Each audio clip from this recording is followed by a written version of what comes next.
A new day is dawning, providing optimism for the future, inviting positive opportunities and new challenges. One step closer highlights the University of Florida's 1981 football season and looks into the excitement of what lies ahead. Brought to you by Sunbanks of Florida. This is Pat Summerall. I'll be your host at this review of the University of Florida's 1981 football season. We'll also preview the encouraging opportunities the future holds for Gator football in 1982 and beyond. And I think you'll agree, the Florida Gators have their jaws clenched on one goal: national prominence. Coach Charlie Pell and the Gators are traveling in the right direction. There's still a lot of work to be accomplished, a long road ahead. But Florida is one step closer to becoming one of the nation's premier college football teams. We feel very strongly that the struggle that we're involved with the University of Florida to gain national prominence for our football program is making progress. We feel statewide that people have begun to feel what it means to have unity, to have the genuine unified effort behind the program in all aspects, in all sports and the academics, and the University of Florida being a proud university, being an outstanding university academically is really benefiting. The foundation has been set in a continuous struggle to gain respectability for admittance into college football's elite circle of outstanding teams. The past two seasons, Florida football has experienced a taste of the sweetness associated with success. The Gators want more. There's no secret about how to achieve it: dedication, hard work, a positive attitude, and the support of Florida fans everywhere in accepting the Gator Challenge, a commitment to excellence and taking one step closer to national prominence. In 1981, Florida took another step toward reaching that goal. The Gators worked hard for a 7-4 regular season record with a predominantly underclass team with only 4 senior starters. Florida finished 4th in the always tough Southeastern Conference, earning its 13th postseason bowl trip and 2nd straight under third-year coach Charlie Pell. Atlanta provided an exciting setting for the Gators and nearly 15,000 orange and blue loyalists. A seasoned West Virginia team proved their strength in tallying a 26-6 win. But the bowl appearance itself, something all teams strive for to conclude each season, continued the momentum Florida has established in taking one step closer toward its goal of achieving national prominence in college football. Florida's outstanding defense finished 11th in the nation by allowing just 256 yards per game, 127 rushing, and 129 passing. The Gator defense led the SEC for only the 2nd time in its football history. Offensively, the pass-minded Gators averaged 327 yards of total offense per game. The young, exciting offense provided great entertainment throughout 1981 and did it without any senior starters. 81 began with a thrilling but heartbreaking last-minute 21-20 loss at Miami. The Gators displayed what was in store for Florida football in 81 against the Canes in the Hot Orange Bowl as quarterback Wayne Peace hit split-end Spencer Jackson on this nifty score. Then All-America tackle David Galloway sets the tone for the Gator defense by intercepting this Miami pass.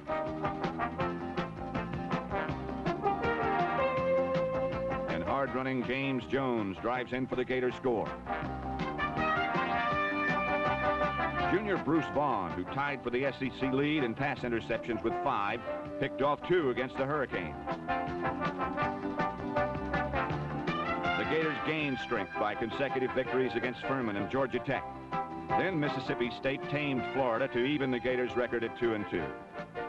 October 3rd, Tiger Stadium, Baton Rouge, Louisiana. Always a nightmare for visiting teams before one of the most vocal crowds in college football. Brian Clark, holder of several SEC and Florida place-kicking records, set the stage for the successful evening. Clark's first of 3 field goals is set up when LSU quarterback Alan Risher fumbles and Gator linebacker Wilbur Marshall recovers on the Tiger 45 early in the game. 6 plays later, Clark boots a 39-yard field goal, putting Florida on the board. Florida's defense is setting a pattern for the night as they halt the Tigers, and the Gators take over on their 36. Wayne Peace, Florida's outstanding sophomore quarterback from Lakeland, wastes little time on first down, connecting on a 50-yard bomb to split end Broughton Lang all the way to LSU's 14-yard line. LSU's stubborn defense holds, and once again, Brian Clark gets the call. It's good. Florida 6, LSU nothing.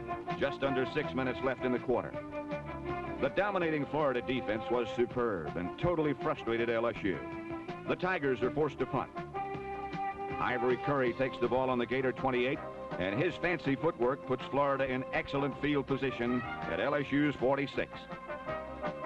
Florida drives deep into LSU territory, but the Gators can't find an opening, so Clark booms his third field goal. This time he nails a 22-yarder. The Gators are on top 9-0 when the first quarter ends. The Gators are soon headed for another score as Peace finds Dwayne Dixon, the ball on LSU's 18-yard line. Jones crashes over for the touchdown 5 plays later, behind the dominant blocking of offensive linemen like Dan Fike, Dan Plunk, Ryan Frazier, and Buddy Schulteis. Gators 15, Tigers nothing. Coach Pell decides to go for 2. Peace spots Dixon again, and it's good. Florida takes a commanding lead. LSU rallies, but their bid is blunted as Gator linebacker Wilbur Marshall intercepts Risher's pass and returns it to the Tiger 26.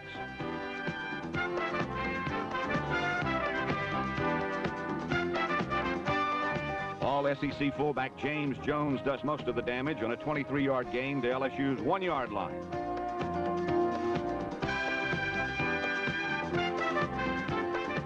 Jones plunges for his second touchdown of the day 2 plays later. Clark converts, and Florida quiets the Tigers' den with an impressive 24-10 victory. Florida tallied 385 yards total offense against Maryland the following week for a hard-earned 15-10 win over the Terps in Gainesville. The Gators welcome the Ole Miss Rebels at homecoming, and Florida has momentum with a 4-2 record and a 2-game winning streak. The returning Gator fans certainly received their money's worth of football and the festivities that surround the finest homecoming tradition in America. A scoreless first quarter against the Rebels soon turned into a Gator scoring rout. Florida's defense is simply brilliant, led by All-America tackle Dave Galloway. Galloway is the cog to the Gator defense, disrupting the potent Rebel passing game as Florida's sack pack has a field day. David recorded 61 tackles in 1981 and 6 sacks. Unfortunately, he's one of only 7 seniors the Gators lose next season. Galloway exemplified the closeness of the team attitude in the Florida football program and reflects on his being named All-America. It was a great tribute, and you know, I really appreciate the people who, you know, consider those kinds of things, and I'm grateful to them and everybody on the team who helped, because I think everybody contributed to that. James Jones rambled for 3 touchdowns against Ole Miss, behind the youthful improving offensive line of Phil Bromley, John Moyle, Russell Gallen, and Lomas Brown.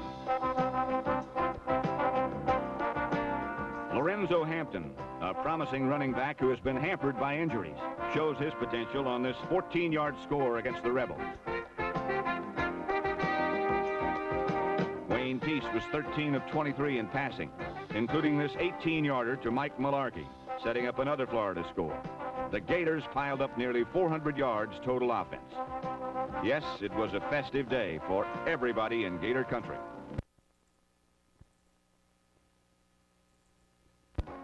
Florida's defense was just too tough for the Rebels. Strong safety Sonny Gilliam puts the finishing touch on a convincing 49-3 victory with a 30-yard interception for a touchdown late in the fourth quarter. 3 straight wins, a 5-2 record. The Gators were on a roll. Charlie Pell loaded up the Gator Express and headed for Auburn, Alabama. 65,000 packed Jordan-Hare Stadium. This time, the Gators don't fare as well in a different kind of Tiger territory than the one they conquered at LSU. Brian Clark's 4 field goals were not enough as the Gators went down to a heartbreaking 14-12 defeat. Things certainly didn't cool off following the tough loss at Auburn. Defending national champion Georgia is the opponent on national television in Jacksonville's Gator Bowl. Florida drew first blood in the second quarter when Peace connected with tailback Steve Miller for a 54-yard scoring bomb. Let's take another look at this fantastic touchdown.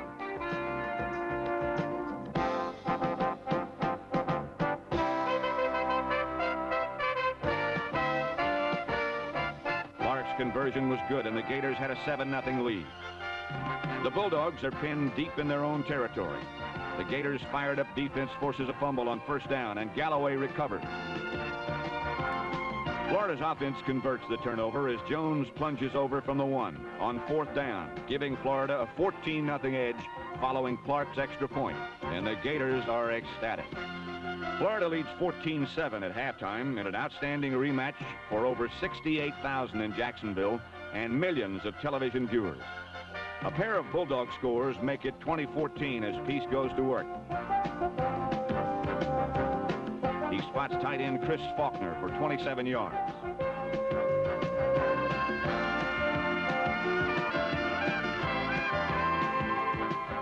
Peace throws a strike to split in Broughton Lang for 21 yards, all the way to Georgia's 14-yard line. Peace keeps his hot hand going and finds Jackson for a 10-yard touchdown, tying the game at 20.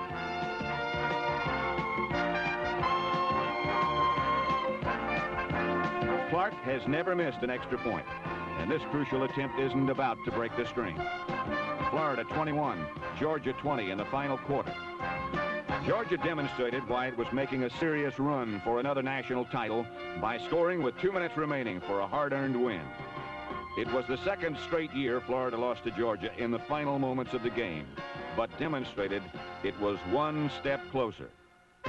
November 14th, the Gators rebound convincingly with a 33-12 trouncing of Kentucky in Gainesville to get back on the winning trail to set up a final showdown. Florida State. The Gators last defeated the Seminoles in 1976. This is the last chance for Florida seniors, who had never savored victory against their arch in-state rival. The Gators are undefeated in 5 home games this season, and over 64,000 jam Florida Field. This classic never needs added incentive. But the Peach Bowl already has announced the winner of this traditional battle would face West Virginia in Atlanta. The Gators weren't kidding around. Midway through the first quarter, Peace hits Miller for 30 yards.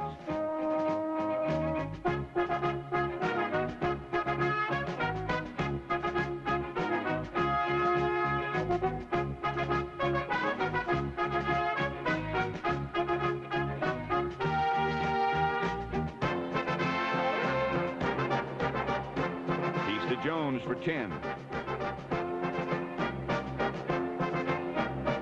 Peace couldn't miss. Faulkner scores the game's first points. Clark's conversion is good. It's Florida 7, Florida State nothing. The Seminoles get on the scoreboard at the start of the second quarter with a field goal, which turned out to be their only points for the day. Following senior nose guard Robin Fisher's fumble recovery, Florida State held the Gators at the 34-yard line. Clark comes in and attempts a 50-yard field goal. It's got the direction, if it's only long enough. Yes, a 50-yard field goal. Brian Clark has just established the Southeastern Conference record for the most field goals in a season, his 17th. Florida 10, Florida State 3.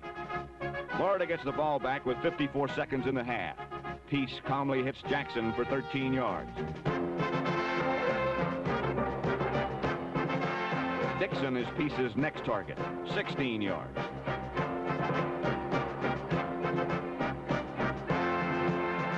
Dixon again for 22 yards.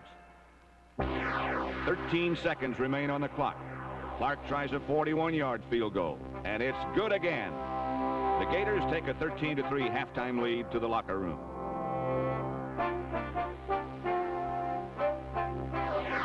Peace completed 13 of 23 passes in the first half for 144 yards. He keeps his momentum going in the second half and spots Jackson for 39 yards on Florida's opening drive. 4th and 1. Everybody expects a run. Peace fakes to Jones and finds Malarkey for a 27-yard touchdown.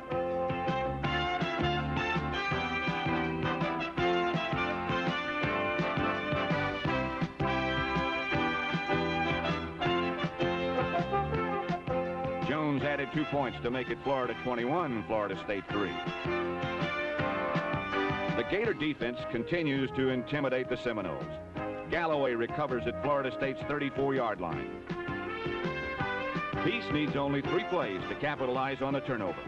Junior tailback John L. Brown hauls in a 34-yard pass for 6 points. Clark, who never missed an extra point during his brilliant Gator career, hits another, and the Gators take a convincing 28-3 lead. Peace hits Malarkey late in the 4th quarter for the game's final score after an 88-yard, 15-play drive. It was Peace's 4th touchdown pass for the day. Clark's kick was good, and the Gators earned their 2nd straight bowl appearance with an impressive 35-3 victory. It was Florida's 6th win of the season at Florida Field. 7 wins, 4 losses. 1981, it was a team effort. Florida had a close-knit group of young men who could have let a couple of heartbreaking setbacks devastate the remainder of the season. But there is togetherness in Gator country. New momentum in taking one step closer to achieving respectability as a proud national football power.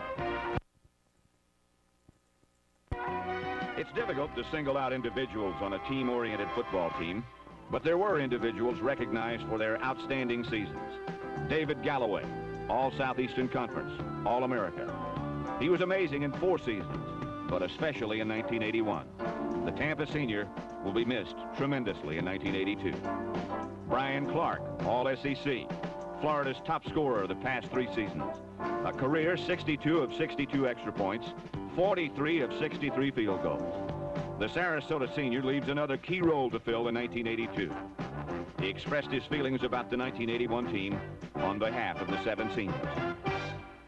I think we showed people how we could play in November.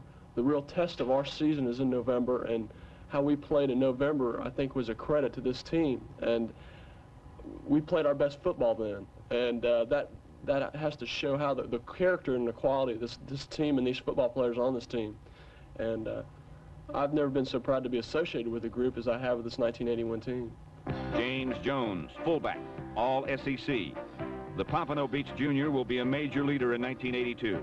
He rushed for over 600 yards in 81 and scored 9 touchdowns. The Gator running attack will be built on a solid foundation in 1982 with the conference's top fullback in the lineup. Linebacker Wilbur Marshall was named to the All-SEC defensive team as a sophomore. He led Gator tacklers with 121 and set a school record for sacks in a season with 11. Defensive back Tony Lilly was named to the All-SEC second unit. His leadership in the secondary led the Gators to 20 interceptions and one of the top defensive back units in the nation, allowing opponents less than 130 yards in the air each game. Linebacker Fernando Jackson also was named to the All-SEC defensive second unit, and pound for pound is one of the top hitters in the SEC. Both Jackson and Lilly return in 1982. The Gators are proud of their accomplishments off the field and stressing the importance of obtaining a quality education. 7 Gators were named to the SEC's all-academic team. Split end Broughton Lang, quarterback Wayne Peace, flanker Spencer Jackson, offensive tackle Dan Plunk, defensive back Vito McKeever, kicker Brian Clark, and nose guard Robin Fisher, a 4-year defensive starter who epitomizes the caliber of player Coach Charlie Pell seeks in taking one step closer. That stereotype attitude about football players, about athletes in general that, you know, aren't very intelligent, all that kind of maybe settle things down a little bit, and it shows that besides playing football, we're capable of doing classroom work and doing it on a competitive level, at least a B level, and I think that takes some of that negative talk out of it. Peace is among several outstanding players Coach Charlie Pell will welcome back in 82. An outstanding sophomore in 81, the Gator offense will revolve around Peace again next fall. He passed for over 1,800 yards and had 11 touchdown passes. He ranks as the 3rd leading career passing and total offensive man with 2 seasons left. Senior quarterback Bob Huco is a solid performer who has been hampered by injuries much of his career, but is capable of assisting Peace at the signal calling position, along with Roger Sybil and Dale Dormany. Steve Miller is a walk-on with tremendous potential in the Gator backfield to complement Jones.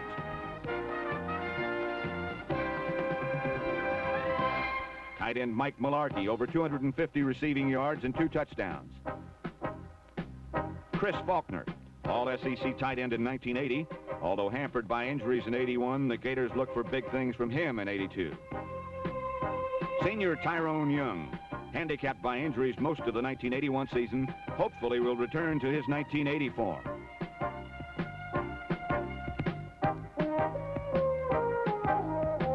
Veteran linemen like Dan Fike, Dan Plunk, Ryan Frazier, and John Redmond, mixed with the youthful interior of Phil Bromley, John Moyle, John Hunt, Gary Ellis, Buddy Schulteis, Lomas Brown, and Russell Gallen, should give the Gators the muscle up front it needs to be successful. Tom Wigman, a hard-hitting linebacker who leads the stout Gator defense, which returns 9 starters in 82 and will be a force to contend with in the SEC. Returning letterman Tony Lilly, Bruce Vaughn, Ivory Curry, Kyle Knight, Scott Marshall, and Sonny Gilliam should provide the Gators with another solid secondary in 1982. Yes, they're excited about football in Gator country. Excited about the commitment and achieving a proud reputation for Florida. Florida is one of the nation's outstanding institutions of higher learning. Everything, the staff, the faculty, the facilities, the programs offered at the University of Florida are the highest quality anywhere. The Florida football program is working toward representing and reflecting that tradition on the field, in the classroom, and in helping prepare responsible leaders who will contribute to our society. There's still plenty of work to do. 1982 offers new opportunities to establish an outstanding and highly respected football program at Florida. The South End Zone expansion plan, putting Florida Field's capacity to over 72,000, is a big boost to Gator football. The biggest boost is for the student athlete. The Ben Hill Griffin Training Center underneath the South End Zone will have the most modern weight room in the country, the most modern training room, equipment room, locker room, meeting rooms for the players. The facility alone is one of the biggest boosts in the history of Florida football. Next season will present another challenging step with one of the toughest schedules in Florida football history. The first 4 games, Miami, USC, Mississippi State, LSU, will test the Gators and provide a thermometer in determining just how hot they'll be in 1982. These first 4 games are the test of all time for a football team. I feel very strongly that our team will have to peak in September. That's an awful lot to ask of a young group. I don't know how we can ask any of them to play beyond their best in early September, but that's what our schedule is going to demand. It all begins September 4th with 4 consecutive home games at the new Florida Field. September the 4th, Miami. September the 11th, USC. September 25th, Mississippi State starts the SEC race. October 2nd, LSU. October 9th, the Gators travel to Vanderbilt. The Commodores are improved. October 16th, West Texas State in homecoming. There's none more colorful than at Florida. October 30th, the Gators try for revenge against Auburn. November 6th, Georgia at Jacksonville. The Bulldogs will be as tough as always as Florida tries to avenge 2 consecutive close losses. November 13th at Kentucky, the first of 3 straight road games. November 20th at Tulane in the Louisiana Superdome. December 4th at Florida State. And the Seminoles will be blistering after their trouncing in Gainesville last fall. You won't want to miss the Gators in 1982. Florida returns the nucleus of a 1981 team that took 1 step closer to greatness. 1982 will be a tremendous task, and the Gators are asking for your support. The expansion of Florida Field offers outstanding season ticket opportunities and single-game options. 1982, 1 step closer for all Gators to unite in their effort to make Florida football something to be proud of. The Gators are on the move. They invite you to join their commitment to excellence. Get excited with the Gators. Let's take 1 step closer.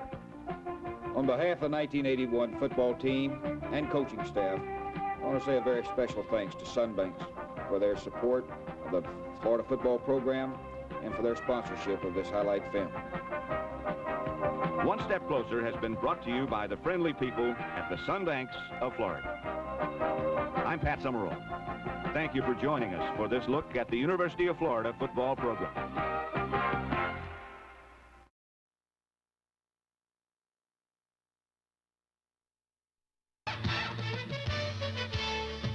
the 1982 Florida Gators. This was a team of character that met 7 top 20 teams and defeated 5 of them. It was a team that just refused, absolutely refused to accept setbacks. This year we've really come together. I would say that we're a scrappy group. I think that each one of the guys on the team care about each other. I rate them as the best team I ever played with. The way I feel about each guy, you know, I care a lot for them. The excitement of Florida football reached new heights in '82. With completion of the new South Stands at Florida Field, record crowds saw the Gators meet the challenge of the 3rd toughest schedule in the country. It proved to be an uphill battle, but this team never gave in to injury or defeat. The reward for its effort was 8 victories, the state championship, and a trip to the Bluebonnet Bowl. They came back, and they continued to come back over the years, symbolizing what we hope will become the battle cry for the University of Florida people. That regardless of what happens, the University of Florida football program will succeed and become a champion.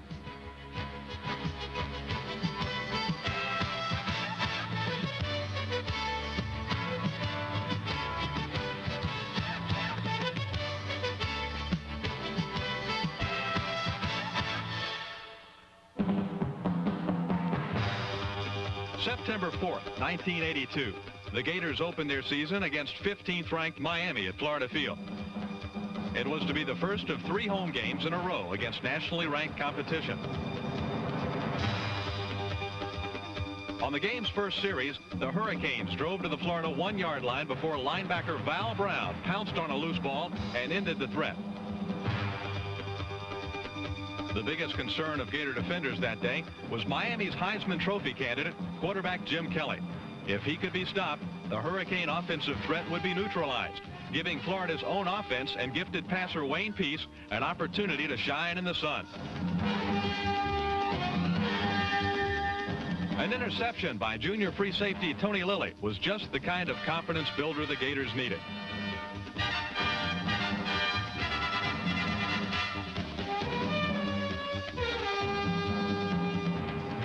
The Florida offense sprang to life when Peace hit tight end Mike Malarkey deep in Miami territory. Lorenzo Hampton gave the Gators a 1st and goal on the 6-yard line. Miami held till 3rd down when Peace rolled out with an option to run or throw. Instincts dictated a dash for the goal line. Peace scored, completing an 11-play, 75-yard touchdown drive, giving Florida a 7-0 lead.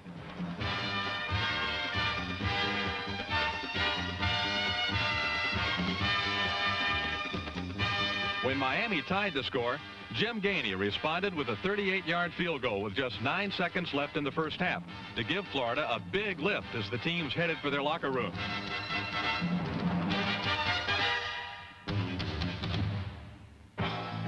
But the 3rd quarter saw the Hurricanes put their 2nd touchdown on the board. Now Florida faced the challenge of coming from behind against its powerful intrastate rival. As time wound down, Dwayne Dixon ignited the record crowd with a 27-yard completion that set the stage for the most remarkable play of the entire season. Wayne Peace rolled out and saw James Jones at the goal line. A miraculous catch gave the Gators 7 points and the lead. It was a moment Wayne Peace will never forget. I really didn't like the play call at the time because we'd been running quite a bit during the game, and it was very successful early, and then they were stopping it. So the play was called and we went to the line of scrimmage, and I was a little bit worried. And then luckily I made the fake and broke the pocket, and then I looked and saw James. And he was just so wide open that, you know, I was really scared that I was going to overthrow him, so I tried to loft the ball to him. And unfortunately, the ball went very high, but James just made a spectacular catch and saved the game for us. James Jones made the most astounding catch of his career, and Florida fans were basking in his glory. The Gators had met the first challenge of the year head-on and prevailed with a heart-stopping 17-14 come-from-behind win over arch-rival Miami. The classic Florida victory represented the first step towards the Sunshine State Championship.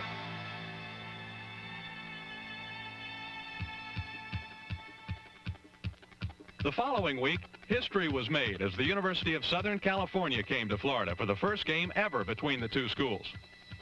Playing a team the caliber of Southern Cal was a great challenge. Playing it in front of the largest crowd in the history of Florida football was a great challenge. The Florida people came out en masse, and that's probably the largest assembly of Florida fans in the history of Florida football. Coach Charlie Pell and the Gators didn't disappoint the record crowd of 73,238.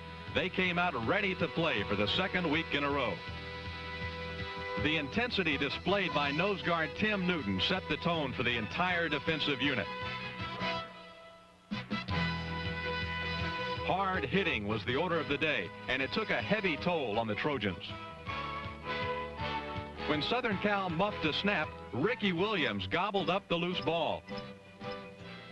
Given excellent field position, the Gator offense could now gear up its arsenal for a wide-open attack. Peace opened fire with a 22-yard strike to Spencer Jackson. But the Trojans held fast for 3 downs. On 4th and goal, it was Jackson again. This time, his twisting, turning catch put the Gators on the scoreboard. Florida had turned a USC turnover into 7 points, something it had to do to win the game. The defensive harassment continued in hopes of giving Florida one more scoring opportunity before halftime. The pressure paid off, but the offense took possession on its own 3-yard line, 97 yards away from a touchdown. The thing I remember most about it was we called a simple quick post pattern to Dwayne Dixon, and Dwayne made an outstanding catch and broke it for about 48 yards, and I think that was the big play of the drive. The Dixon pass had Southern Cal's defense off balance, so Florida called the draw play, and James Jones found nothing but green turf and white stripes between him and the end zone. The touchdown gave the Gators a commanding 14-0 lead as the first half ended.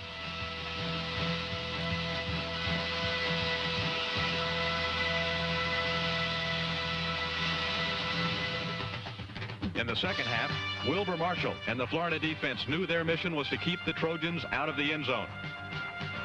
They held the USC ground game to just 84 yards rushing, the lowest total ever under Coach John Robinson. Although the defense bent, it never broke, time after time, coming up with the big play.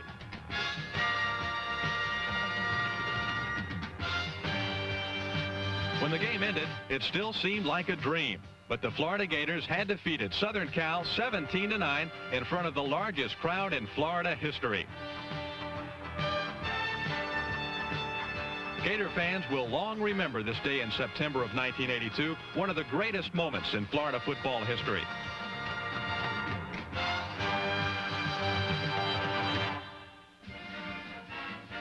Support from the fans often gives Florida a 12th man on the field, something that was critical to the phenomenal early season success. What we needed in the Miami game was a 12th man. We needed the home crowd, particularly Miami, Southern Cal. We needed the home crowd to give us the home field advantage. They become, in fact, the 12th man on the football field. I've been here for 4 years, and every year the stadium's always been packed. Every game, the stadium's always been packed. From my 0-10-1 season, my freshman year, to the last past season. Even with the addition on the south end zone, it's been unbelievable. You'll walk out here and you'll see all the orange and blue in the stadium, and you know everybody out there's behind you. The following week, another record crowd attempted to help the Gators meet their next challenge as they completed Suicide September against nationally ranked Mississippi State. In the first half, fans witnessed a superb performance by Florida's defensive unit. Outstanding efforts by nose guard Tim Newton, tackles John Whitaker and Roy Harris. Linebacker number 46, Fred McAllister. And in the secondary, number 26, Ivory Curry, held the explosive Mississippi State attack to just 3 points. Although the Gators' offense sputtered throughout the early going, once it warmed up, it ran like a finely tuned machine. John L. Williams' touchdown dash set off a flurry of Florida fireworks. Lorenzo Hampton followed with his own 2-yard scoring plunge, and the Gators were on their way. The offense had little time to rest before Wilbur Marshall claimed a loose ball in the Bulldog backfield. Lorenzo Hampton and the offensive line then began to take over the game, relentlessly moving the ball downfield and into the end zone. But Hampton wasn't finished yet. On the next possession, he took the ball and raced 69 yards to pay dirt. The play marked the Gators' longest run from scrimmage since Coach Pell's arrival, and it gave Hampton 109 yards for the game, a career high.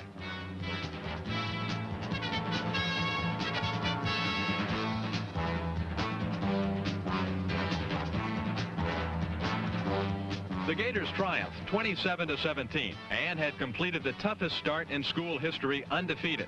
Little did they know the toll the tough schedule would take on the team as the Gators lost the next 2 weeks to LSU and Vanderbilt. Florida bounced back at homecoming with a school record 774 yards of total offense.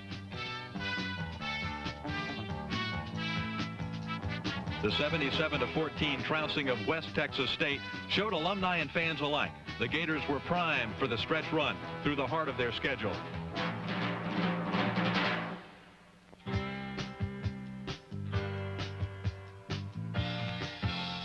One of the most important aspects of the new South Stands project is the Ben Hill Griffin Jr. Athletic Training Center, a complex which gives Florida athletes the opportunity to grow and develop to their fullest potential. There's no one anywhere that can have a more modern, more complete training center that benefits the student athlete, from medical care, from his facilities in weight training and strength development, to the exercise area and the handball courts and the racquetball courts, and his dressing facilities and meeting areas. The entire complex designed solely for the development of the student athlete. That kind of puts a halo around that Ben Hill Griffin Training Center for us, a dream come true for the athletic program at the University of Florida. Completion of the Ben Hill Griffin Jr. Athletic Training Center symbolizes a major step forward for the Florida football program, and it's one that will benefit student athletes for years to come.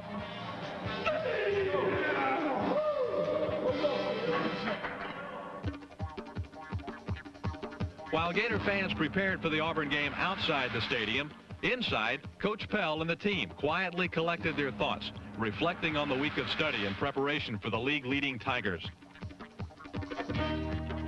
Each player knew the importance of performing well on this afternoon.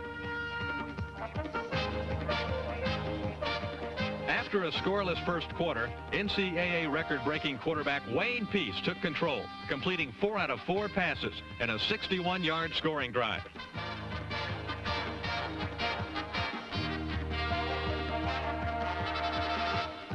Good blocking from the offensive line, plus the skill and determination of senior James Jones capped off the 9-play drive, and Florida had scored first.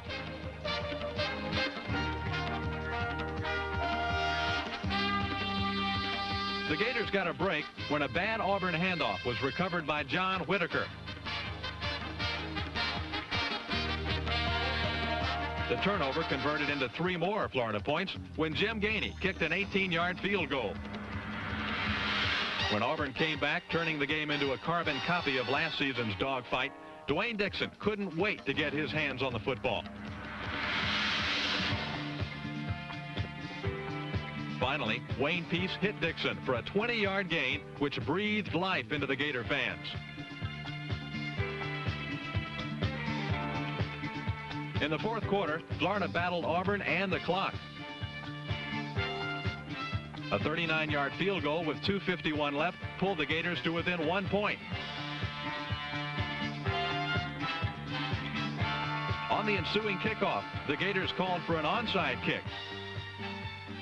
After an Auburn player bobbled the ball, Leon Pennington held on for dear life, and Florida had one more chance.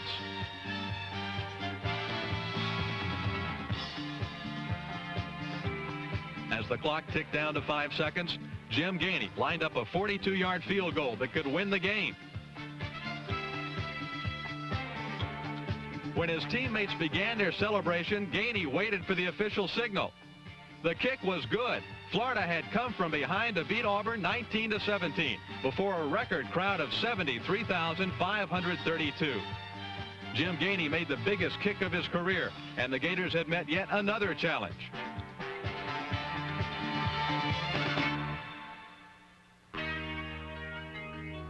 Due to injuries throughout the year, the Florida defense was often patched up. The glue that helped hold it together was linebacker Wilbur Marshall, who was honored this season as a first-team All-America. I guess it's every young man's dream. I was pulling for it and hoping and praying and just play as hard as I can. And then when I found out, I guess it was at the Tulane game. I thought I was crazy jumping up in the air, you know. It just something that you work so hard to achieve, and it finally came, and I just couldn't believe, what was going on around me. Marshall finished the season with 123 tackles and was the only junior nominated for the 1982 Lombardi Award, given to the nation's outstanding lineman.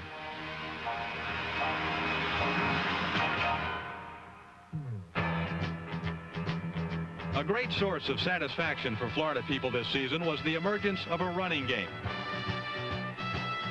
Although several young backs burst on the scene, the leader of the pack was senior fullback James Jones. As far as the role of being a whole man and all, the guys, I guess they look up to me, and I try to, help them out as best I can. I try to tell them little things to look for when they're running the ball and when they're blocking for me, or when I'm blocking for them to watch what I'm doing. They obviously learned their lessons well. Tailbacks Lorenzo Hampton and John L. Williams became potent offensive threats as the season progressed. Neil Anderson played a prominent role in 3 late-season road victories, rushing for more than 100 yards at Kentucky, Tulane, and Florida State.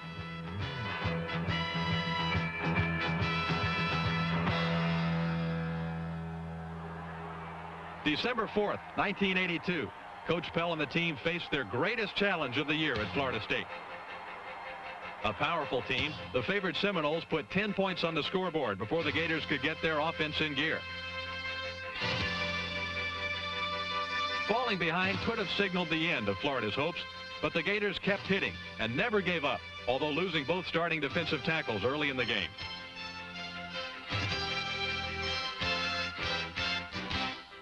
Late in the second quarter, Lorenzo Hampton broke free down the sidelines, and Florida fans were cheering again.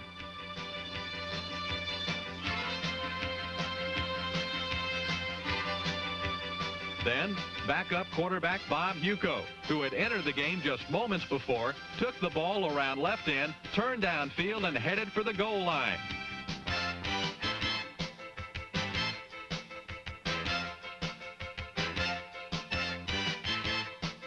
Yuko's touchdown changed the complexion of the entire game.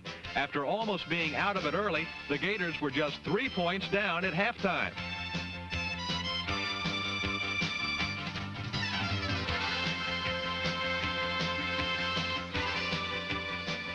In the third quarter, Yuko picked up where he left off, leading the team deep into Seminole territory. The drive consumed 73 yards, 14 plays, and took almost 7 minutes off the clock. Jim Gainey's 23-yard field goal not only tied the score, but swung the momentum in Florida's favor.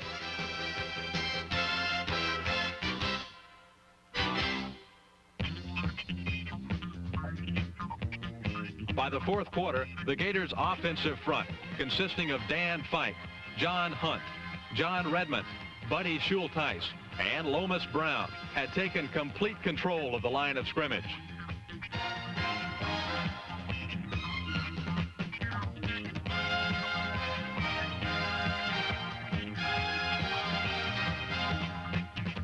While moving the ball and using up the clock, the Florida offense physically wore down the opposition.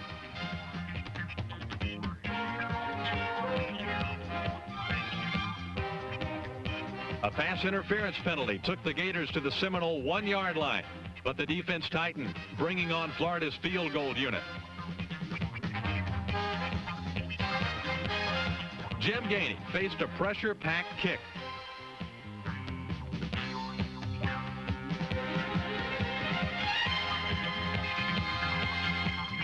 The kick sailed true, and Florida took the lead, 13-10.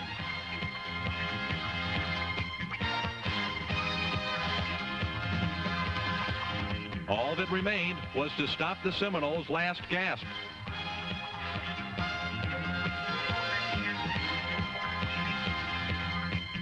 It was all over. The Florida Gators had achieved a most satisfying victory, which was especially meaningful to the unsung heroes in the trenches, who totally dominated the line of scrimmage. Florida was the 1982 Sunshine State champion, defeating both Miami and Florida State in dramatic, come-from-behind fashion. This was a moment that will be a source of pride for Florida people for years to come.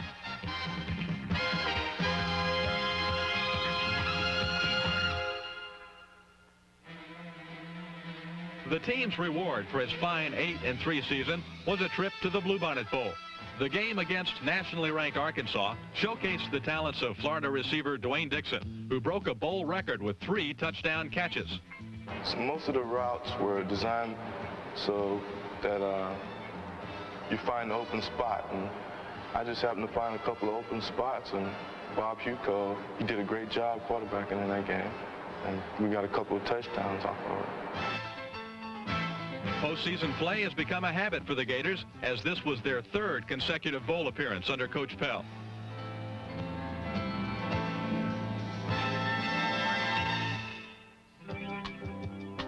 Excitement in Gainesville was never greater than in 1982, which saw the completion of the new South Stands at Florida Field, enabling the Gators to average 72,702 fans at every game, 10th best in the nation.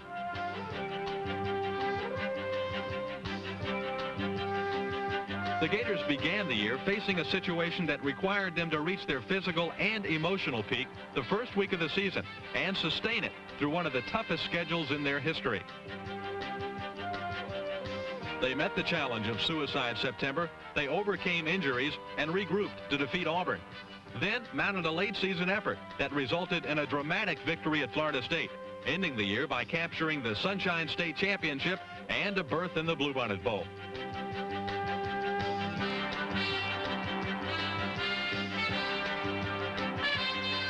But the performance of this 1982 team was not an end in itself, but instead a step towards its ultimate goal of the SEC championship.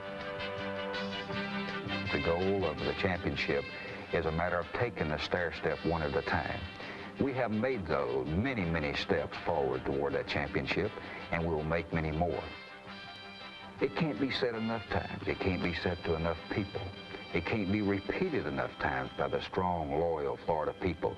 Is together and with unity and commitment, the University of Florida football program will overcome any roadblock, any obstacle that comes our way in order to get to that championship. Florida football features 6 home games in 1983, including Miami, Florida State, and SEC rivals Vanderbilt and Kentucky. Road games include Southern California, Mississippi State, LSU, and Auburn. Defending conference champion Georgia awaits in Jacksonville. Season tickets are available through the athletic ticket office. Join the 12th man. The challenge is there for 1983.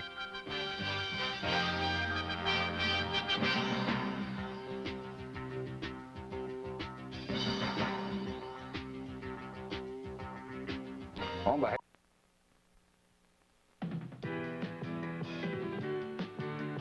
Florida football has reached record heights. The Gators finished the season with their highest ranking in history, 6th in both wire service polls. They tied a school record for victories with 9, won the Gator Bowl game, and captured the state championship for the 2nd consecutive year. The leadership of Charlie Pell, the determination of the Gator players, and the unity and loyalty of the Florida fans proved to be a winning hand in 1983. A winning hand.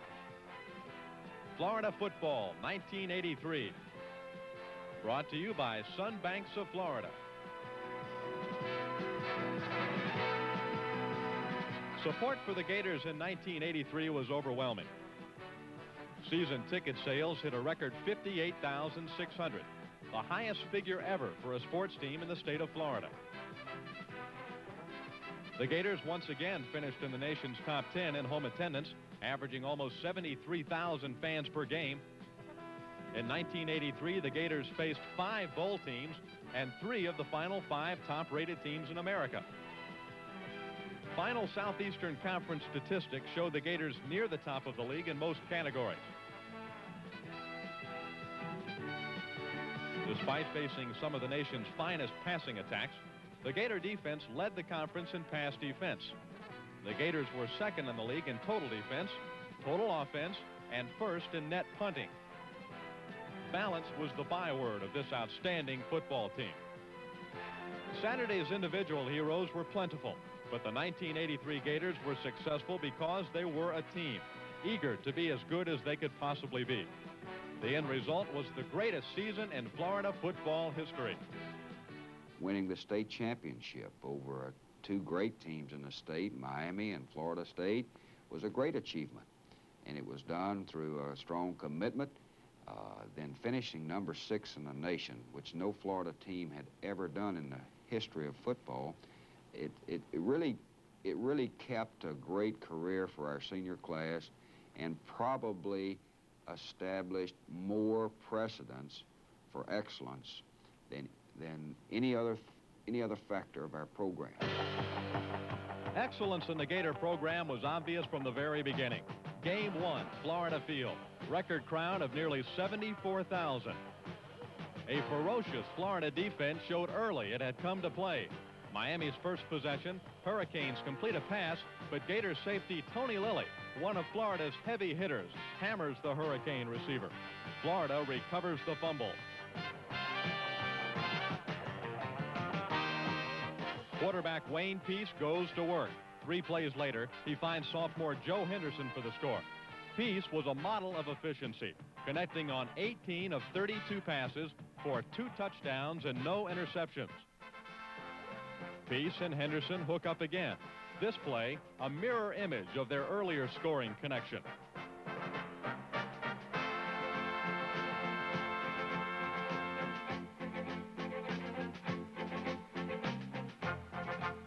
Miami's offense never got on track. Hurricane quarterback Bernie Kosar spent most of the evening dodging oncoming traffic. Tim Newton and Roy Harris, the Orange County Crush, combined to stop a drive.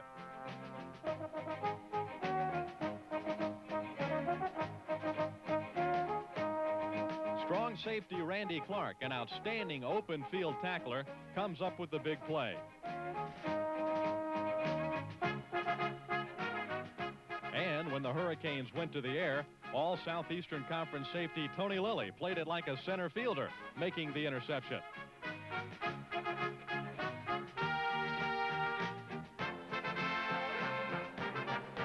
Florida stretched its lead to 16-3 in the third quarter. Strong-legged place kicker Chris Perkins pounds home a 53-yard field goal.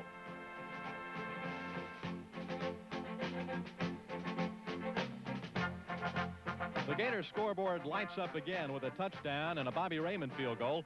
Then the Hurricanes are bottled up thanks to the coffin corner kicking of David Nardoni.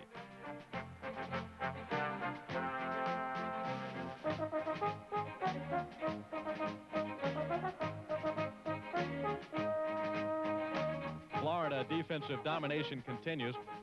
Kosar's desperation pass is grabbed by senior cornerback Bruce Vaughn.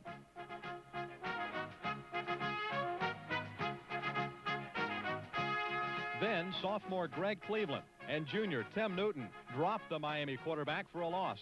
Cleveland's rapid development on the defensive side is a tribute to the Orlando native and the Gator coaching staff. Again, Kosar is running for his life. And again, the Gators get the sack. All-American Wilbur Marshall notches this one.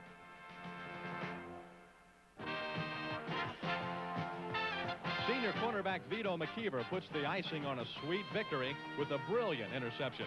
The 7th turnover forced by the aggressive Florida defense. The Gators had taken the first step toward the state title with a 28-3 victory over Miami.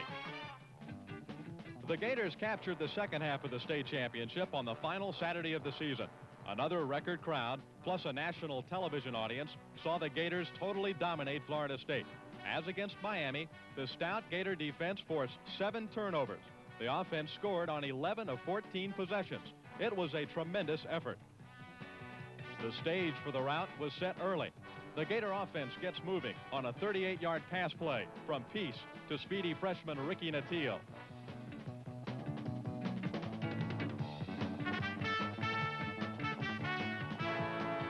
The Seminoles stopped that drive, but the Gators get the football right back.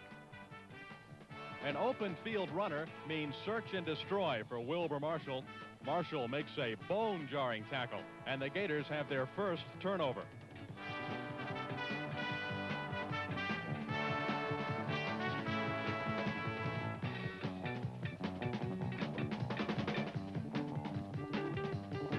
This time, Florida moves quickly.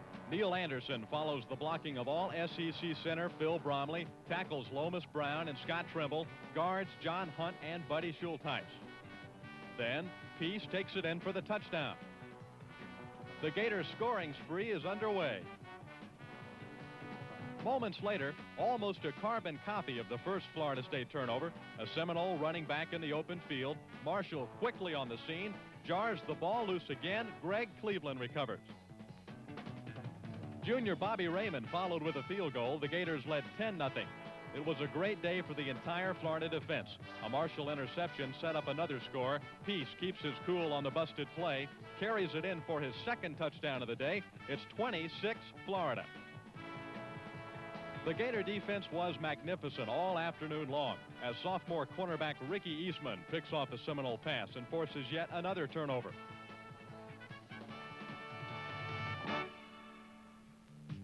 In the third quarter, more heroics by Florida's feisty pass defenders.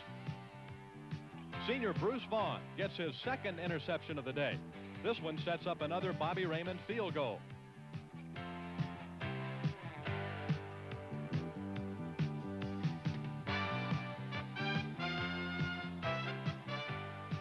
And the beat goes on.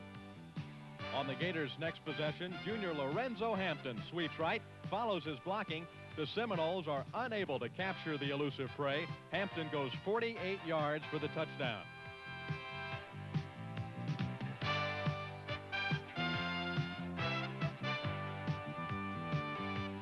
The fourth quarter begins, and it's more of the same. Junior Roger Sybil, who has played a variety of positions at Florida, intercepts a pass and returns it 38 yards.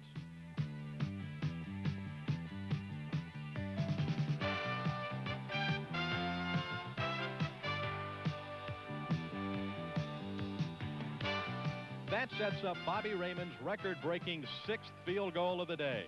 Quite an achievement for the junior kicker, who takes great pride in the academic excellence at Florida. I knew I was going to be majoring in business administration, and I just came to the school strictly for an academic standpoint. I knew Florida was a good school, and this is where I wanted to come. I felt that in Florida, the University of Florida was definitely a leader out of the state schools, and this is where I thought would be the best place for me to come for the best possible education. Gator fans are glad Raymond made that decision. He played a major role in many Florida victories, including the 53-14 shellacking of Florida State. After the game, Gator seniors, led by Wilbur Marshall, salute the fans with a special appearance. It was a great moment. It was something that I don't think that I'll ever feel in my career in football. I felt like they should be a part of what we was going through. It was a super win, and I wanted to share it with the fans. Florida's road schedule ranked with the most difficult in school history. It began in Los Angeles Memorial Coliseum against 9th-ranked Southern California. Florida's defense played the game with great emotion, led by junior linebacker Mark Korf, a California native playing in front of family and friends.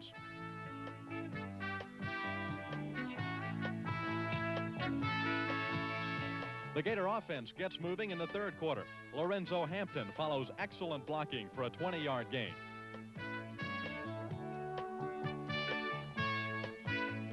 Then Wayne Peace passes to junior Gary Roll. Roll is an academic all-conference performer, but it took more guts than brains to make this catch.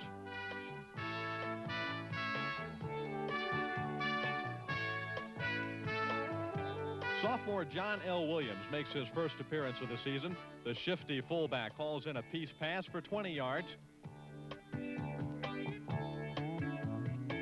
But with some last-second heroics, USC pulled out a 19-19 tie. In this two-game series, Florida scored a victory at home and a tie on the road against their mighty opponent from the West Coast.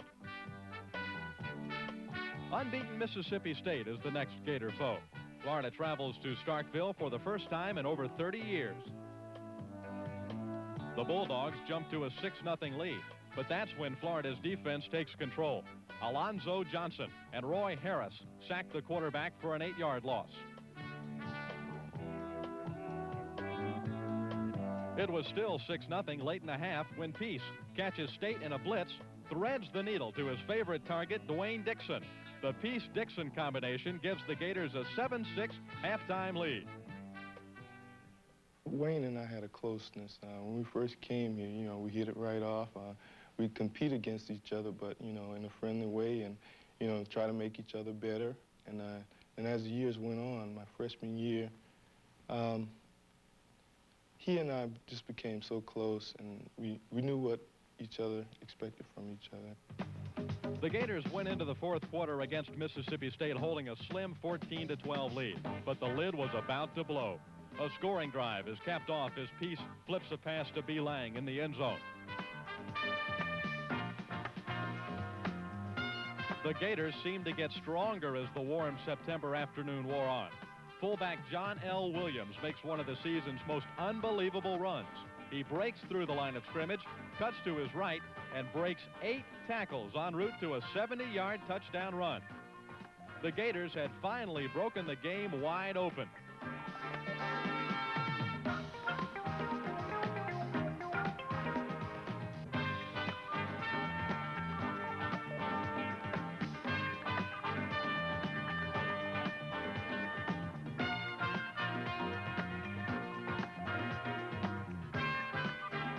There's more to come.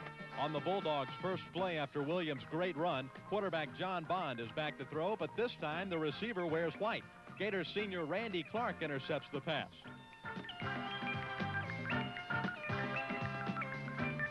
Then John L. Williams gets the ball again. This time only 20 yards separate Williams from the goal line, and he just does get in.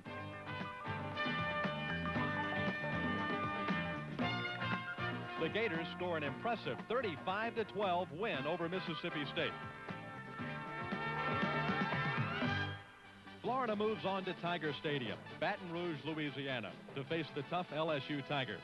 Just 1 week earlier, LSU had demolished 9th-ranked Washington, 42-0. But the Gators are not intimidated. The offense takes charge as Peace connects with Dixon for 32 yards.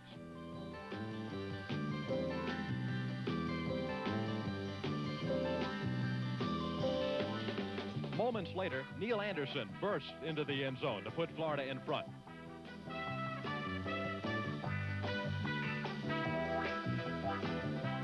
On the Gators' next possession, Peace checks off at the line of scrimmage. And the results are dramatic.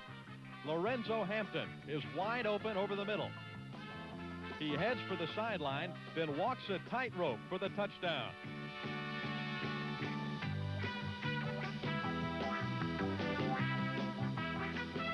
The Gator defense must repeatedly rise to the occasion to preserve the victory. The Tigers have first and goal at the 3, but Greg Cleveland, Alonzo Johnson, and Mark Korf refuse to give in. With minutes remaining, the Tigers try again. And again, the Gator defense stands strong.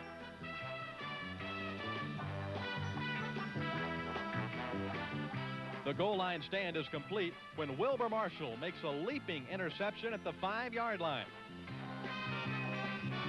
The Gators had 3 goal line stands in the game and held LSU's vaunted running attack under 100 yards.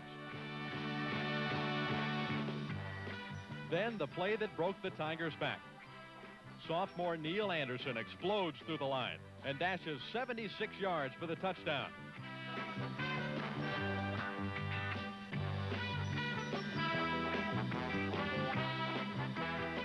The Gators win 31-17. Anderson is just one Gator who has benefited from Florida's extensive strength program. When I came here, I weighed about 185, 190 pounds, and right now I've gotten up to 210, and I don't think I've added any fat. Most of it has been strength, which is due to the weight room, and got maybe an inch taller, and I've increased my speed, so I think it's all attributed to the weight room. After the LSU victory, the Gators return home for back-to-back games against Vanderbilt and East Carolina. Home games have taken on a festival-type atmosphere in Gainesville. Fans come from all over the state to enjoy the excitement, the spectacle that Florida football has become. The loyalty and commitment of the Florida fans have helped give the Gators a real home field advantage. Florida is an incredible 17-1 at Florida Field in the last 3 years. Vanderbilt and East Carolina were two unwilling victims in 1983. The Gators traveled to Auburn, Alabama for a battle of two unbeaten Southeastern Conference teams. Florida falls behind by 14 early, but strikes quickly in the second quarter. Ricky Natil outruns the Auburn secondary to the end zone.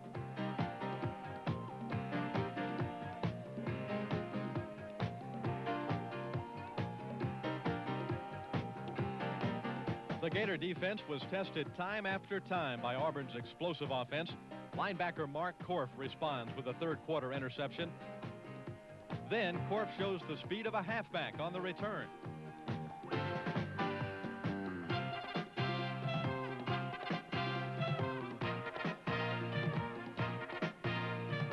Auburn increased its lead to 28-7 in the third quarter, and many had written the Gators off, but it was too early for that.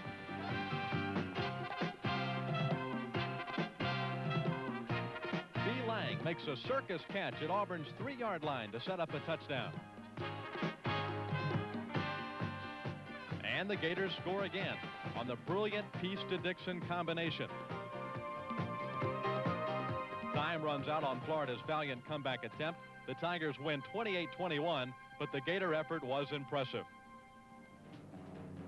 The next week, Florida faced yet another top 5 opponent, the Georgia Bulldogs at Jacksonville's Gator Bowl. Our network television audience saw the Gators jump to an early lead.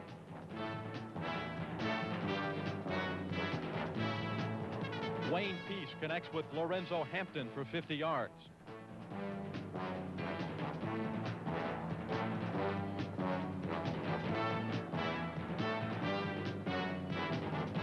Moments later, Gator fans were still on their feet, wild with excitement, when John L. Williams bowled his way into the end zone.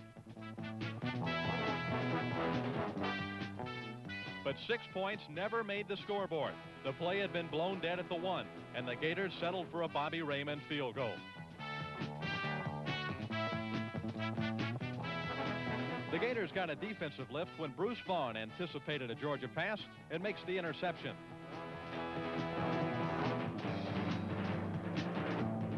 This sets up another Raymond three-pointer.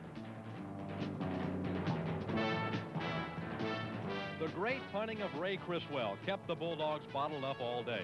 Criswell, only a sophomore, finished the season with the highest average of any punter in the nation.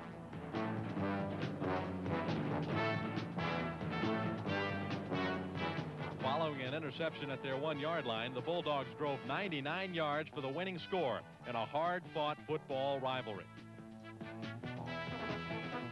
The following week, Florida faced the bowl-bound Kentucky Wildcats. The Gators answered this challenge with a dominating 24-7 victory.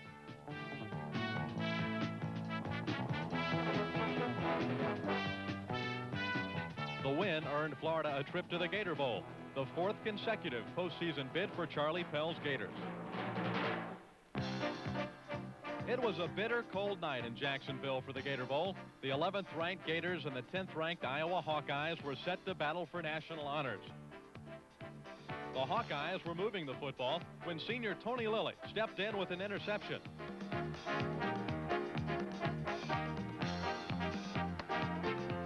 It was the first of many big defensive plays for the Gators. On the first play after the interception, Neil Anderson blows past the Iowa defenders for big yardage.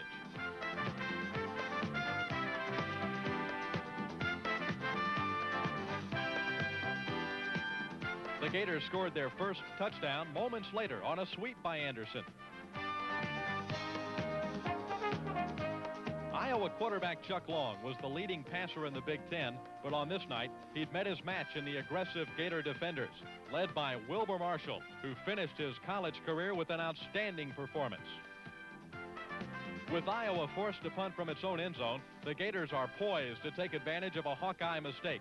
And the opportunity comes when Iowa fumbles and senior Doug Drew gets the thrill of a lifetime with a touchdown recovery in the end zone. The second half was a defensive battle, but when Fred McAllister picked off the fourth Gator interception, the issue was settled. Florida wins the Gator Bowl 14-6 over an excellent Iowa team. The Gators vault to number 6 in the nation, highest ranking ever for a Florida football team. The excellence that this team stood for, regardless of how difficult the task, regardless of the adversity that they faced, they always came back and played stronger. They got stronger as the year went on and finished in a great way with a Gator Bowl victory over one of the top teams in the nation, the University of Iowa. Charlie Pell, the man most responsible for Florida's football resurgence, has an outstanding coaching record. He's produced 6 bowl teams in 7 years as a major college head coach, 4 in a row with the Gators, and the 1983 season produced the finest national ranking in Gator history. In 1984, Charlie Pell and the Gators face more difficult challenges. 3 of last year's top 4 teams in the nation are on the schedule. There will be 6 games played at Florida Field, including key SEC matchups against LSU, Mississippi State, and Auburn. The Gators face Miami in Tampa, Georgia in Jacksonville, and Florida State in Tallahassee. Join the Gator excitement. Be a part of a winning hand in 1984. And we like to think that it's a total commitment by the entire community, the Florida community, the people, the students, the administration, the athletic director and his team, the coaching staff, the players, their families. And when all of these things are totally committed to a common goal, it may be difficult, and we may step in some gopher holes along the way, and we may stump our toe, but we'll reach that championship plateau. We want to thank the leadership of Sunbanks of Florida for their support that enables us to bring this highlight film to the people of the state of Florida.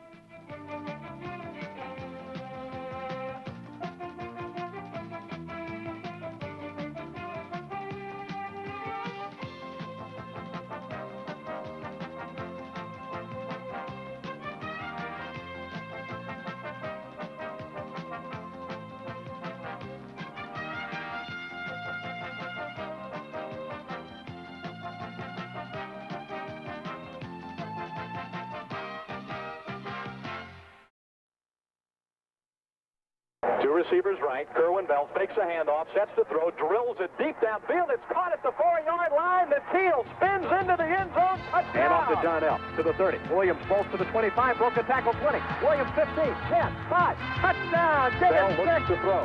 Steps up. He's got protection. Scrambling out of the pocket now. Got to do something. Fires deep. It's caught by McDonald. Touchdown. Ray McDonald. Anderson going to throw it. He's got McDonald open way downfield. McDonald catches it at the 20. To the 5. He scores. Florida touchdown. Tradition, excitement, achievement. That is Florida football.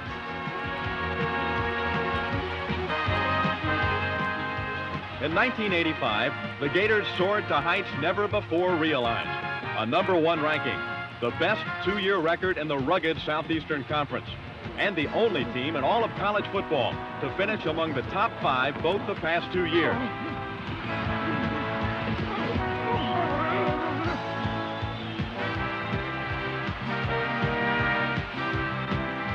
'1984 may have been the year of the Gator, but by the end of 1985, Florida football had never been better.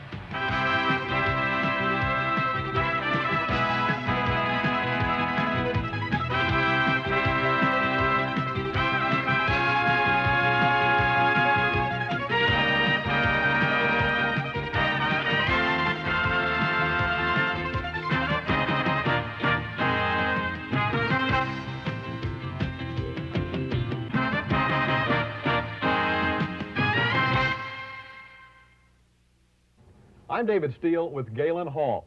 5 key victories over 5 bowl teams, 5 top 20 teams. That shaped the success of this 1985 Florida Gator football team, and that is the focus of our story. Galen, going into the Miami game, how good did you think your offense could be?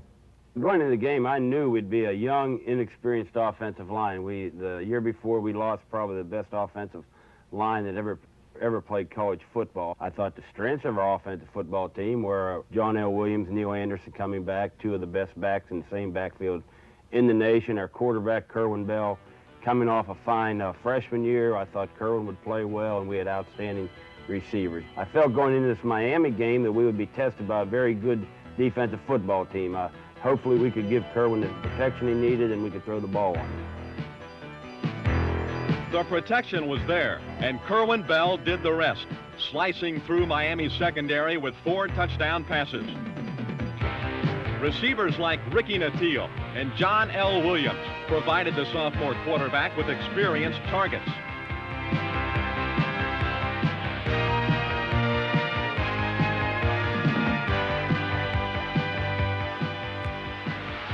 When Frankie Neal pulled in this end zone toss, an Orange Bowl record crowd knew the Gators were recharged and reloaded. Seeking their 3rd win over Miami in 4 years, the Gators played error-free football and forced the Hurricanes into 4 costly turnovers. Letting Miami's Testaverde experience the old saying, you can run, but you can't hide.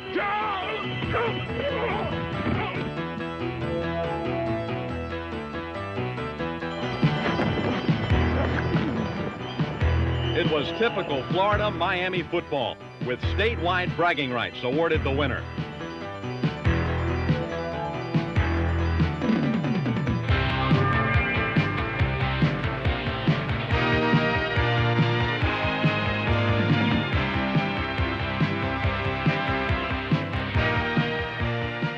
When the struggle ended with the Gator helmet raised in triumph, Kerwin Bell had proved just as resourceful behind a young line as he had behind the Great Wall. The Gators had passed their first major test of 1985, a win at Miami, and dreams of number 1 were not out of the question.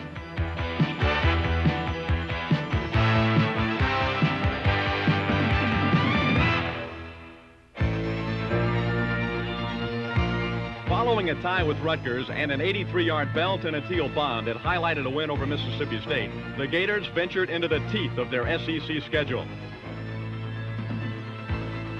Test number 2, Tiger Stadium, and a very dangerous LSU team.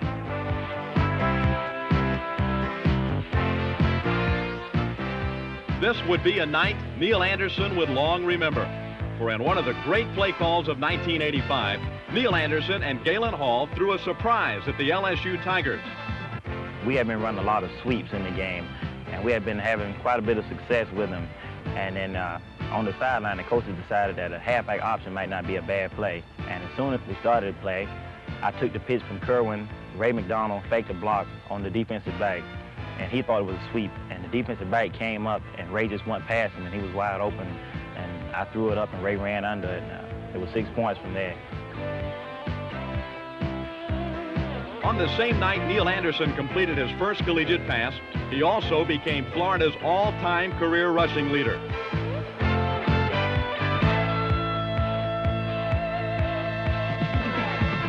As Anderson rewrote the record book, the versatile John L. Williams joined it, becoming the 7th back in Florida history to top 2,000 career yards.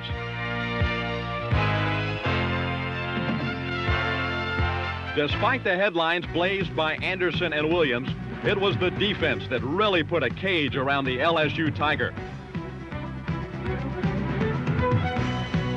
First, they erased LSU's heralded running game, holding it to an incredible -10 yards.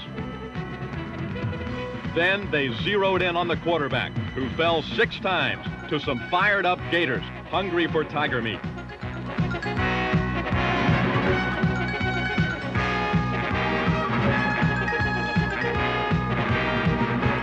Sophomore linebacker Clifford Charlton got to the passer 3 times. Defensive back Jarvis Williams played the long pass brilliantly. And tackle Sam Garland leveled his bow.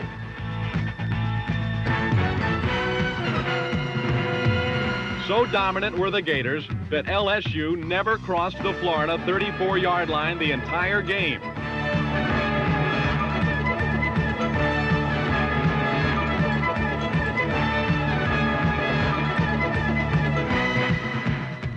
The 20-0 victory was the first home shutout of LSU since 1979.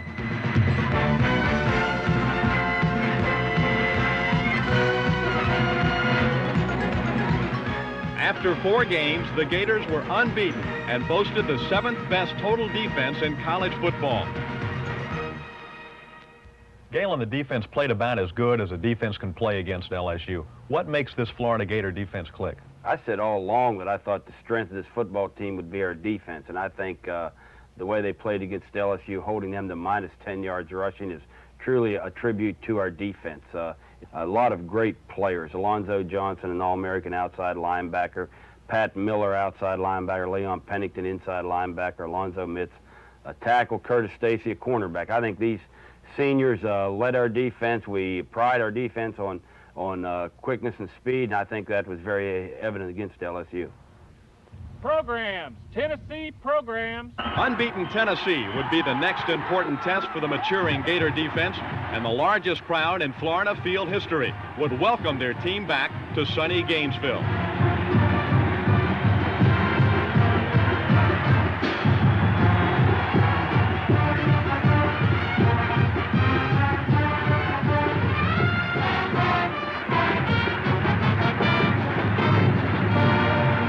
Boundary cover 0 field, break. Hey, get out there now. Get fired up, bro.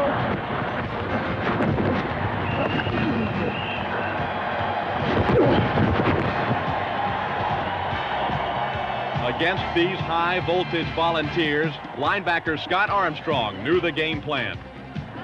You play Tennessee, at that time you have to contain Tony Robinson. Great quarterback. And last year, the year before when we played him, you know, he emerged as one of the leading quarterbacks in the nation. Basically what it comes down to is he throws the ball better on the run than sitting in the pocket. Our basic objective was just to keep him in the pocket and not give up the big play. They're a big play offense. I saw a lot of frustration, a lot of mix-ups where, what do we got to do to make something happen? It was the Florida defense that made something happen. A squad meeting at the quarterback, they called it. And this explosive Tennessee team was limited to but 10 points against the unyielding Gators. The offensive line continued to improve, giving Kerwin Bell time to pick his targets. And Neil Anderson room to run.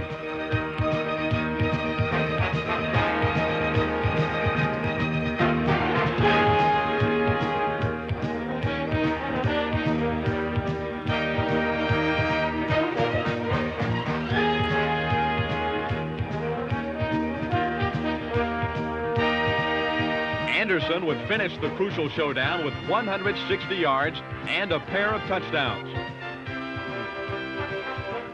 The Gators' 4th straight win over Tennessee was purely a team effort, and it remained for the SEC's top defense to write the final chapter.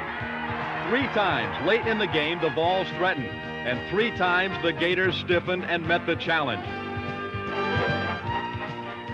A perfect read and jolting hit by Leon Pennington ended the Vols' final desperate drive, short of a first down. The running of Anderson, the punting of Ray Criswell, and a magnificent defensive effort resulted in the 3rd key victory of the season.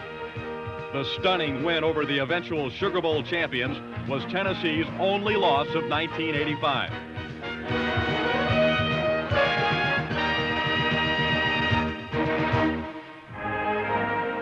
At homecoming, excitement was the order of the day, including a special honor for Neil Anderson. Today, Neil and Coach Galen Hall are presenting the game ball from the LSU game to Neil's mother, Mrs. Dorothy Anderson of Graceville, Florida.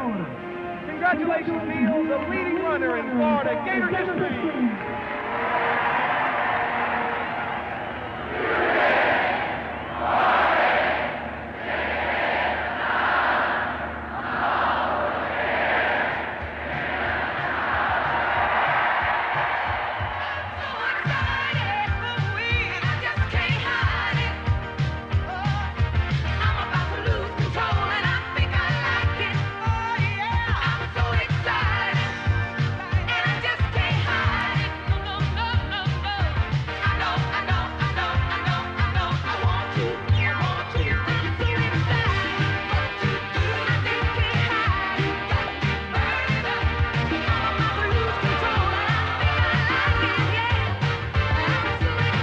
Excitement continued as the schedule didn't get a bit easier.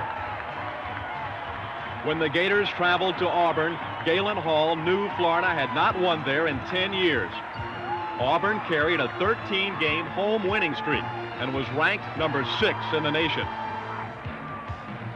If the Gators were going to nuke the Tigers, the burden would rest on the shoulders of this road warrior defense.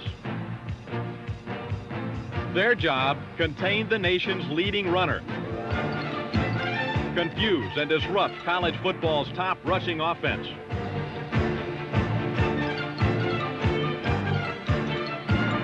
forcing Bo Jackson to run sideline to sideline and filling the holes when he turned upfield. The swarming Gator defense followed number 34 like a shadow.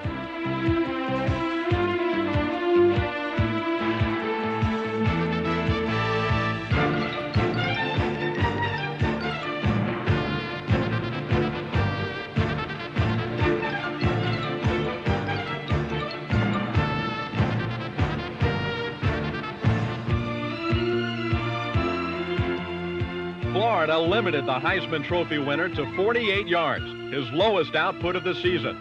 No matter which path Bo took, he found Gator defenders. Until injured and frustrated, Bo Jackson was out of the battle.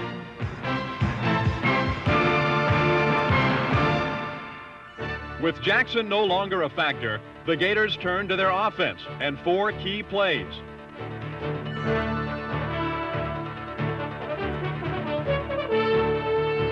A 30-yard pass run between Bell and Anderson gave the offense some momentum.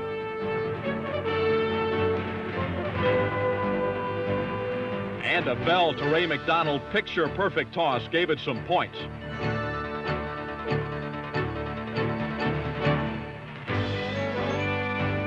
But in this annual war, no lead is safe, and the Gators had to come back in the final period. Countering an aggressive Auburn rush, a brilliantly called draw broke John L. Williams for 36 yards.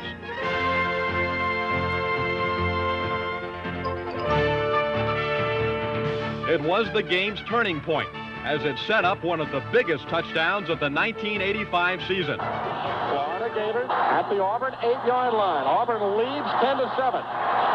Clock running, 7:30 to play. Frank McCarthy leads the Gators offensive line up to the football. Bell takes a look over his center at Auburn's defensive football team. Kerwin takes it, wants to throw, floats it high for the end zone. A great catch by McDonald. Touchdown, Ray McDonald. You can't defend that kind of a catch. The ball was hung in just over a perfectly defended Ray McDonald. Anytime we think we can go just straight man with our wide receivers against our cornerbacks, we believe we can be successful in that play against anybody in the country. And Ray, got 2 or 3 yards on him, and I just tried to throw it to a spot, and he made a great catch on the ball for 6.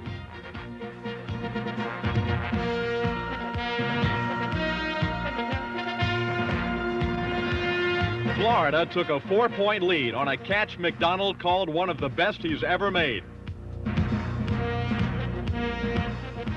Now the question was, could the Gator defense continue to dominate the nation's top running team? Could they clamp a vice on Auburn one more time? The answer was yes, as linebacker Alonzo Johnson led the Stampede with 15 tackles.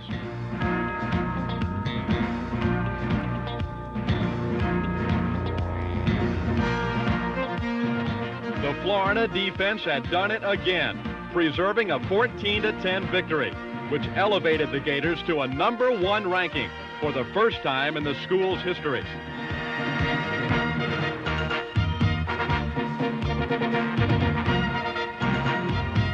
Unbeaten and now #1, Galen Hall had certainly brought something uniquely special to this team and to the fans in Gainesville.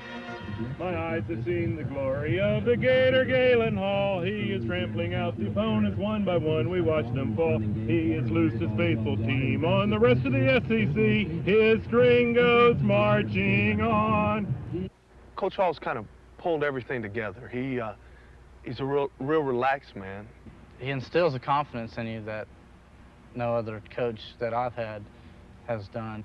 He's just an easygoing guy, and I think that kind of just carried over to the team and relaxed the team, and we don't get uptight or anything. I think his biggest quality, though, is how he can get along with players, and he tends to be able to motivate players when some other people might not be able to.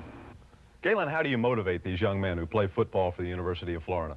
David, I think really the first thing is that you've got to appeal a person's pride. Pride in yourself, pride in your offensive unit, defensive unit, pride in your team, pride in the University of Florida football team, then finally pride in the state of Florida. Football is a very demanding game also. It takes a lot of time to do the things we ask of them, but I think we have to remember football is a game, and I think games are meant to be fun, and I think in our program we will have some fun along the way. We'll have some fun going out on Saturday and playing very hard and trying to represent the University of Florida very well.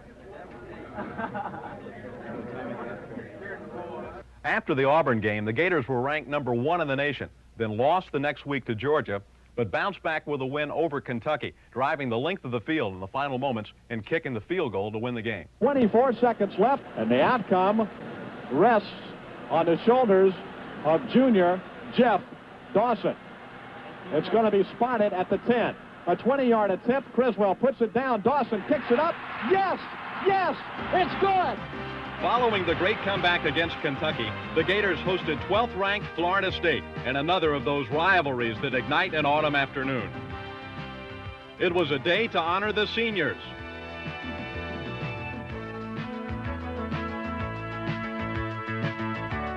With the second straight 9-victory season riding on the outcome, the Gators would finish with a flourish.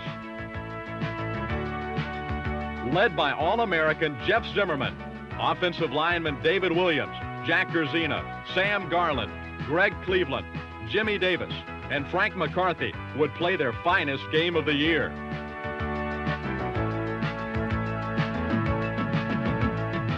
Clearing a path for Neil Anderson to score twice, the line also helped number 27 become Florida's second 1,000-yard runner in history.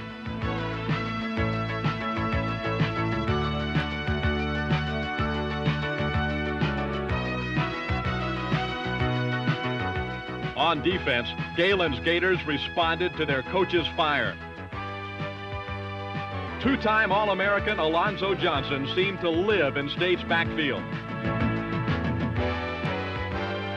while Curtis Stacy and the two Alonzos, Johnson and Mitz, helped bury the visitors under a maze of orange helmets.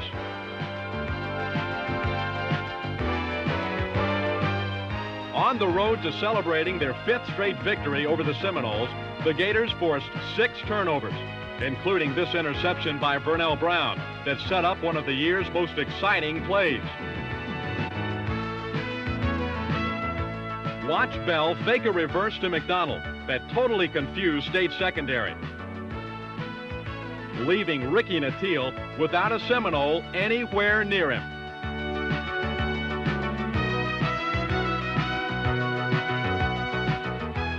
That 75-yard bomb, coupled with an 82-yarder to Frankie Neal, showed why the Gators finished with the top passing attack in the SEC. And Florida completed its 4th sweep of in-state rivals FSU and Miami in the past 5 seasons. With the triumph, Galen Hall's 17-1-1 record made him college football's winningest coach over the past 2 years.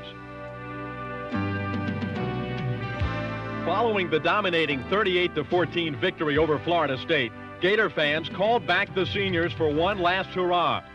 The first Florida senior class in history to finish in the top 10 as sophomores, juniors, and seniors.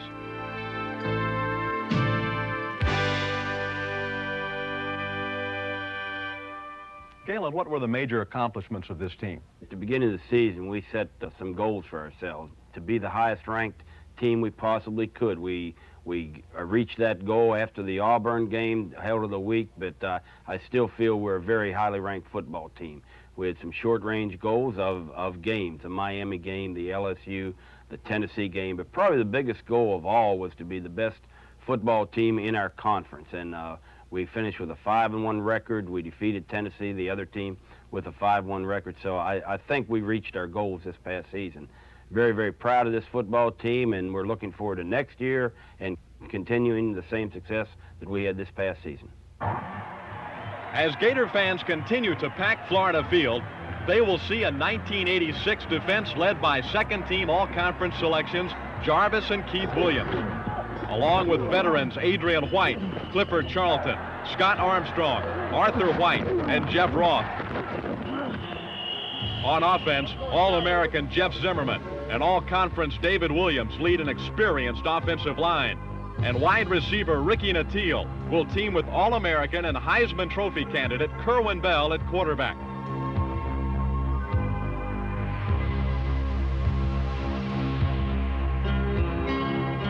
These young men will build upon the tradition of excellence established by this year's seniors. For Gator football, in the hearts of all, is #1. And filled with the success of the past 2 years, the word is out. Watch out for Florida football. It has never been better.